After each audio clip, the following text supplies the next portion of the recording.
રાજ્યના શિક્ષણ વિભાગનો આદેશ વડોદરાની 50 મદ્રેસામાં ડીઈઓ કચેરી દ્વારા વિગત એકત્ર કરવામાં આવી। ગુજરાત રાજ્ય શિક્ષણ વિભાગના આદેશને પગલે વડોદરાના 50 મદ્રેસામાં જિલ્લા શિક્ષણ અધિકારીની કચેરી દ્વારા ચેકિંગ હાથ ધરવામાં આવ્યું હતું અને મદ્રેસાઓમાંથી વિગત પ્રાપ્ત કરી રિપોર્ટ શિક્ષણ વિભાગને સુપ્રત કરવામાં આવશે। મદ્રેસામાં બાળકો પ્રાથમિક શિક્ષણ મેળવે છે કે કેમ તે મામલે બાળકોની વિગત મેળવી હોવાનું જિલ્લા શિક્ષણ અધિકારીએ જણાવ્યું હતું। ગુજરાત રાજ્યના શિક્ષણ વિભાગ દ્વારા આપેલ આદેશને પગલે વડોદરા જિલ્લા શિક્ષણ અધિકારીની કચેરી દ્વારા શહેરના 50 મદ્રેસાઓમાં વિદ્યાર્થીઓને ધાર્મિકની સાથે સાથે બાળકો પ્રાથમિક શિક્ષણ મેળવે છે કે કેમ તે અંગેની વિગતો મેળવવામાં આવી હતી।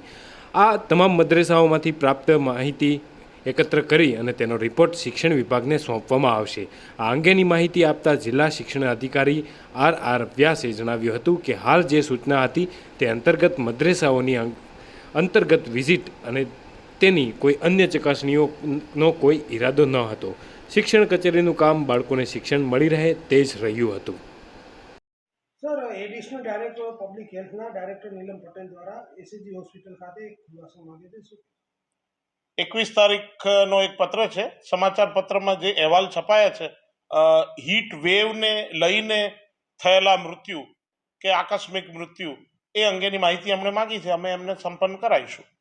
તો છેલ્લા 3 દિવસની વાત કરવામાં આવે તો આવા કેટલા કેસ આવે છે હીટ વેવને લઈને જેનાથી કોઈ પેશન્ટનું મોત થયું હોય કે કોઈ ગંભીર સ્થિતિમાં હોય એવું કંઈ? ચોક્કસ માહિતી આપી શકાય નહીં।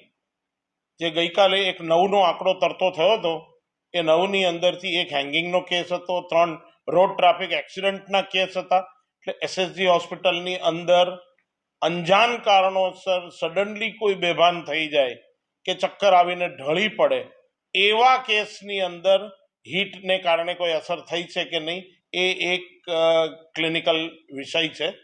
સારવારના અંતે જો ફિઝિશિયનને એવું લાગે તો જ એ વસ્તુ સાબિત થઈ શકે। ગભરામણને લઈને અને આ જે ગરમીને લઈને જે અત્યારે ઓપીડીમાં પેશન્ટ આવી રહ્યા છે તેને લઈને શું કહેશો? કેટલા કેસ આવી રહ્યા છે દિવસભરમાં?